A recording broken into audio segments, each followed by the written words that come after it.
You know, Matt Gaetz, United States Congressman, under investigation for paying a minor for sex and traveling over state lines, possibly doing cocaine.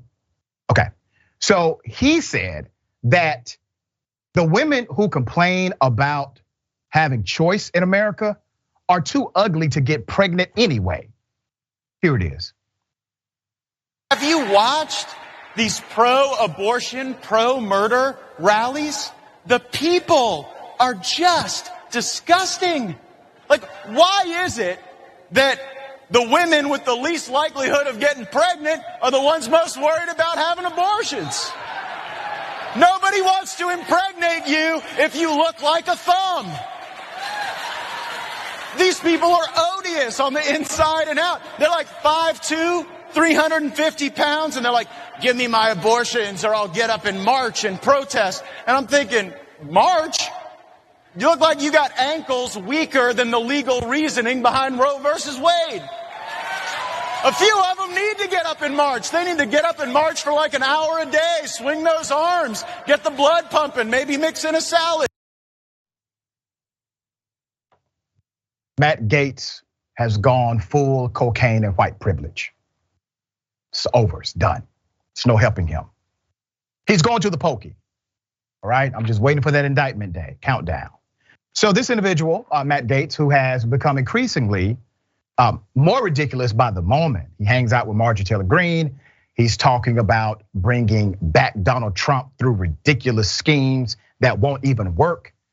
Yes, that Matt Gaetz has decided to take his platform, the trust that people place into him as a member of the United States Congress, and he criticizes the weight of women, the looks of women, to land a political point that's really antithetical to women. And he gets a round of applause. You see, Matt Gaetz, he's a problem, but he's not the problem. He's a manifestation of the problem. The problem are those that celebrate him, those that will continue to vote for him, those that will continue to fund him, those that will continue to produce the Matt Gaetz of the world. There's an audience now. You have members of Congress even contemplating eliminating this protection for interracial marriage in the United States. They want this to be a state right again. We're going backwards. They have a plan. This is part of their strategy of making America great again, while only white men get to be in charge. Women, regardless of race, they take a back seat. And this kind of toxic masculinity permeates and becomes normative in the culture again. We have done too much work. We have done too much work to become a people of diverse backgrounds. When that Constitution was written, that Constitution was not written for me and for most of you who are watching my show. So let's be very clear about what they're trying to do. All right, Jackson, thoughts on this? So, it's important to really pay attention to the fact that these people's ability to argue the reversal of Roe v. Wade is so poor that they have to go to just, basically misogynist manosphere arguments where it's, oh, you're too big and you a baby mama and don't nobody want you type of arguments that really, again, have nothing to do with the legalities of it, to where women could be forced to bring babies to term that would literally kill them. Women that we're already seeing, very young women being forced to go to different states to have abortions because they can't within their state.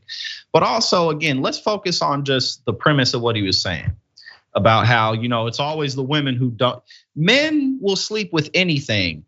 And I'm not trying to be funny when I say that. I'm trying to say it's like there's this attitude as if these women are truly beneath the sexual exploits of men. Men just want to have sex. Not on top of that most people in the world aren't supermodels. So what are you even getting at? Like, do people who aren't supermodels, who aren't 6'5" and gorgeous to societal beauty standards, what, they don't have kids, they don't have families? Like, so again, this is how comical and this is how ridiculous our political rhetoric has become, to where this is their defense of what they've done. Yep. It's ridiculous. And they get a roaring round of applause. Yeah. All right.